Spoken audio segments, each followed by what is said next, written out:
Hi friends, it's Dana here. Today we're going to be reading this book, which is all about solids, liquids, gases, and plasma. Not the type in your blood, but the type that is a type of matter. And we're going to be doing some experiments that are inside of the book. And so I have some things I need you to grab. So I'm going to make a quick list for you, and then maybe you can go get those things, or I'll remind you during the video too, and you can press pause and go grab them. So here's what you're going to need. The first thing is a bar of chocolate, any type. I happen to grab a Kit Kat, but Hershey's or the Nestle chocolate or anything that you have will work. It's just a candy bar. So grab that. You also need a half a cup of water. And so my half a cup is in this graduated cylinder, but you can put it into a glass measuring cup or like a measuring cup like this. You just fill up a 1 cup measuring cup halfway, and that's what you'll need. And then the last thing is you'll need a balloon, which I don't have any balloons because I used them in a different science experiment. So I am using a Ziploc bag, which will work just the same. And then the very last thing, either you might have it or you might not. It doesn't really matter. If you don't have it, no big deal. But I have a scale. It's like a kitchen scale. So if your mom or dad has one in the kitchen, you can grab that, or even a scale that maybe you use to weigh packages. That is all you need. So those are the items. If you want to get them now, press pause and go collect them, or you can wait and press pause during the video and get what you want. And just so you know, there are 3 different books like this that all have little science experiments in them, and I'm going to be reading them in the next couple of weeks. All you have to do is look for me wearing my lab coat, and you know you have the right type of video. So if you subscribe and then watch for the lab coat, you know you'll have it just in that way. So here we go. Let's read it. Solids, Liquids, Gases, and Plasma. It's by David Adler and illustrated by Anna Rath. Here we go. Matter is everywhere. Matter is anything that takes up space, even the smallest space, and has some weight, even the smallest weight. A rock is matter. It takes up space and has weight. Books, shoes, and footballs are all matter too. A chocolate bar can teach you about matter. Take a small bite of chocolate bar. Of course, it tastes like chocolate. Then place the bar flat on a table and smash it with your fist. It breaks into tiny pieces. Taste some of those small bits of chocolate. They taste like chocolate too. All right, friends, here's a good time to pause the video and taste your chocolate. And you don't have to smash the chocolate. You can just break it into bits, but I'm gonna do that right now for you. So hold on. I'm gonna have my partner here open up the chocolate bar.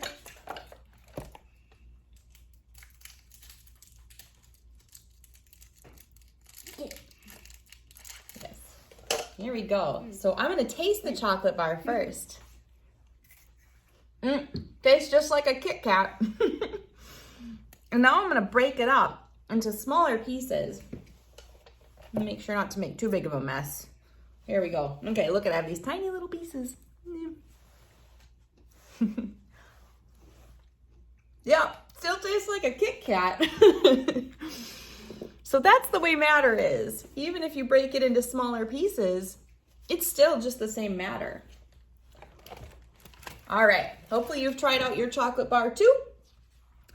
We'll go to the next page. Matter is like that. It's made of tiny bits, and each bit has the same properties as the larger piece. The tiniest bits of matter that have the same properties as the whole are called molecules. This is a water molecule, or several water molecules. Each drop of water is made of trillions and trillions of water molecules.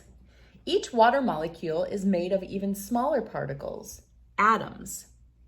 An atom is the smallest bit of an element, one of more than 100 known building blocks of our world.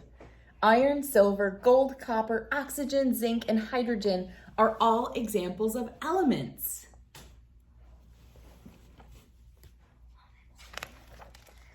happens when matter changes form? The molecules that make ice and other solids are bound together. They don't move. The molecules that make water and other liquids are held together more loosely. They flow and move about. The molecules that make water vapor and other gases are not held together at all. Rocks, pebbles, books and shoes, footballs, they're all solids, a form of matter that has a definite shape. Even a sheet of paper is solid. Yes, you can fold it, but it is still a sheet of paper. You can even cut it into many of pieces. But if you leave that sheet of paper alone, it will keep its shape. Solids can be hard or soft. A golf ball is a solid. It's hard. A marshmallow is also a solid, but it is soft. A golf ball and a marshmallow might be about the same size, but they don't weigh the same. The golf ball is heavier than the marshmallow. It has greater density. It packs more matter into the same amount of space. Water, milk, juice, and other liquids take up space and have weight, so they are matter too. But liquids don't have a definite shape. They take the shape of their containers. You can prove this. Fill a glass about halfway with water. The shape of the water in that glass is tall and cylinder shaped. Now pour the water into a flat square pan. Now the water is flat and square shaped. Liquids take the shape of their containers. All right, friends, pause. I forgot to tell you about the pan, but we're gonna use the water that I have set aside for other parts of this experiment to show you that. So here, this is one bit of water and it's tall and cylinder shaped. Now this isn't a pan. I'll actually use this one because it can be see-through. This isn't a pan, but it is a different shape than this cylinder, right? If I pour it in here, it doesn't stay tall and cylindrical. It fills this kind of wider cylinder of the cup into the shape of the cup. All right. Helper, can you pour that back into the cylinder, please? There we go. All right, hopefully you're able to try that out. And if not, press pause now and you can go give it a shot. I'm gonna keep going. There we go. Liquids are often measured by their volume, the amount of space they occupy. Liquids change shape when they are poured from one container to another, but their volume does not change. If you have two different shaped measuring cups, you can prove it. All right, now we're gonna go back to the measuring cups we were just using. So the first thing you do is pour enough water into one cup so it reaches exactly the half cup mark. I will do that. I just need my cylinder, thank you. So here, this cylinder has about a half cup in it actually, but I'll use this measuring cup to tell us exactly how much it is. All right, as you can see, we are actually just under the half cup line right here, so it is a half a cup of water. Then pour the first measuring cup into the other. This one's gonna be a little harder because you can't see through it, but I'm gonna pour this half cup of water into this cup. This is supposed to be one full cup measures, but it only fills, and this will be tough, it only fills about halfway. So what this shows you is that even though these are different shapes and they look like they're taking up different amounts of space, they are actually taking up the same volume of space. All right, that's exactly what number 3 says. It may look like there's a different amount of water in the second cup, but the volume has changed, but it has not. In the second cup, the water level should also reach exactly the half cup mark. Just like solids, liquids can take up the same amount of space and have the same volume, but not weigh the same. To prove it, you'll need 2 liquids. Water and cooking oil would work. You'll also need 2 identical paper or plastic disposable cups, a ruler, a marker, and a postal or diet scale. If you don't have a scale, you can still do the experiment. Now, I don't think you necessarily have to use the plastic cups. I didn't tell you to get those, but we can still use them anyway. And so I'm gonna press pause on this video and start it up in a second because I forgot to go get my cups and a ruler and the oil. Oopsie, here we go. I'll go get it. Pause for me. Okay, friends, we are back. I have my oil and cups and marker and ruler and water. So here we go. So the first thing is, with a ruler, I need to make a mark exactly 1 inch up on the cup. And that picture showed making the mark on the outside of the cup. And I think that would be kind of hard to see when you pour the liquid in. And so I'm taking instead of a ruler, I have a measuring tape. But I'm gonna take this here measuring tape and put it on the inside, and then take my marker and mark right where it is an inch up in there. That's what I'm gonna do. So I'm gonna put my little measuring tape right on there, put it in the cup. I'm gonna set it down on the table, make it a little easier, and mark it at 1 inch. There we go. A little mark in there, just like that. And then I'm gonna do it again. Okay, here we go. We have 2 cups. All right.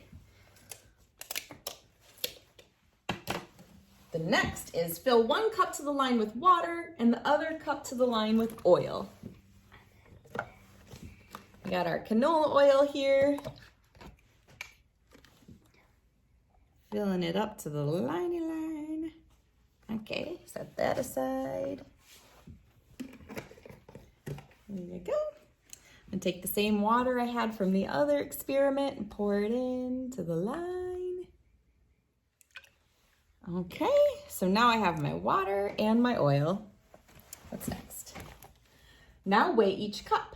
The cup with the oil weighs less than the cup with water.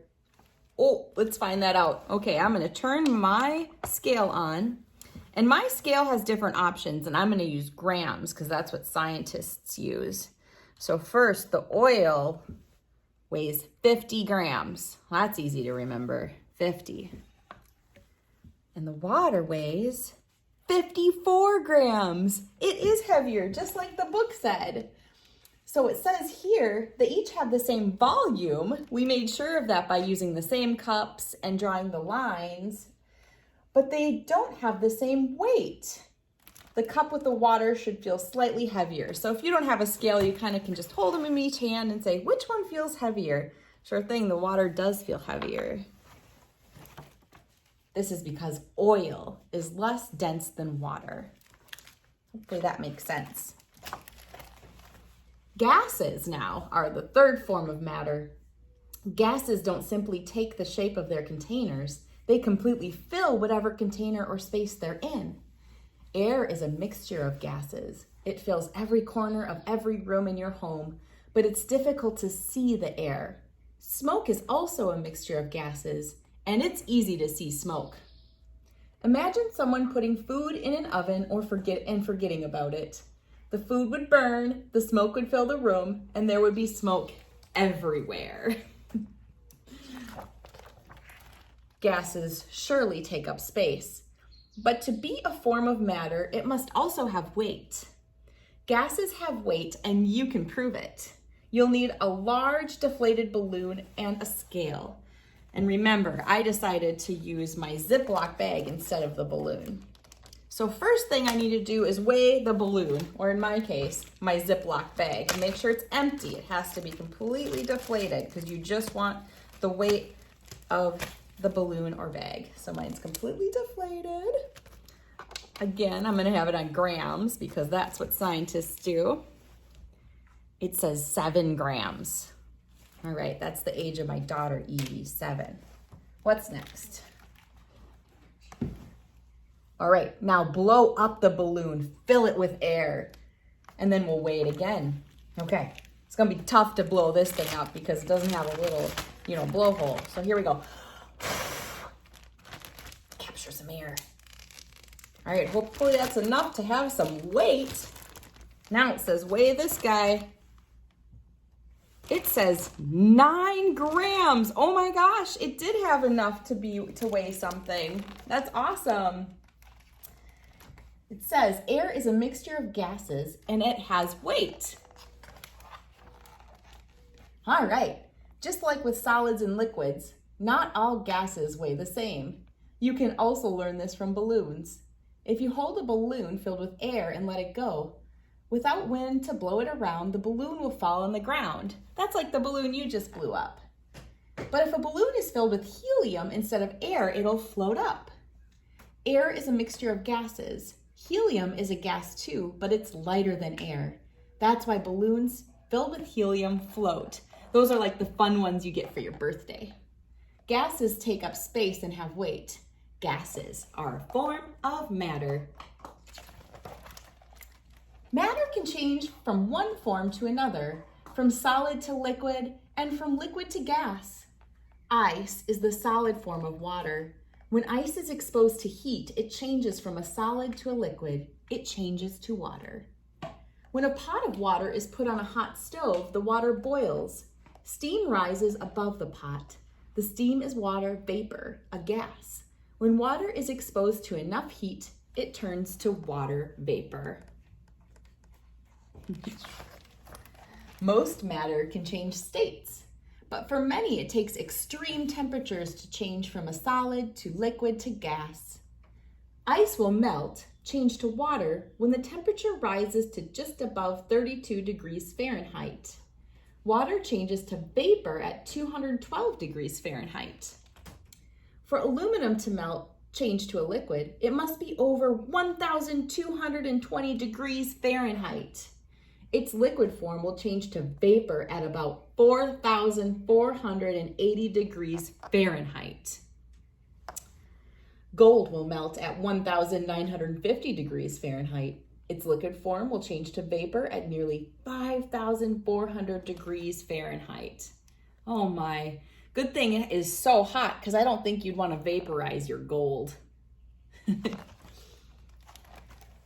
Plasma, sometimes called ionized gas, is the fourth form of matter. It's gas with an electric charge. Plasma, like gas, does not have a set shape or volume. It fills its container. Fluorescent and neon lights are tubes with gas inside. They are turned on when electricity passes through the tubes and the gas becomes glowing plasma. Most stars, including the sun, are great masses of plasma. Look around your room. Of course, since you are looking through air, you are looking through matter. And you are looking at matter because anything you can see is matter.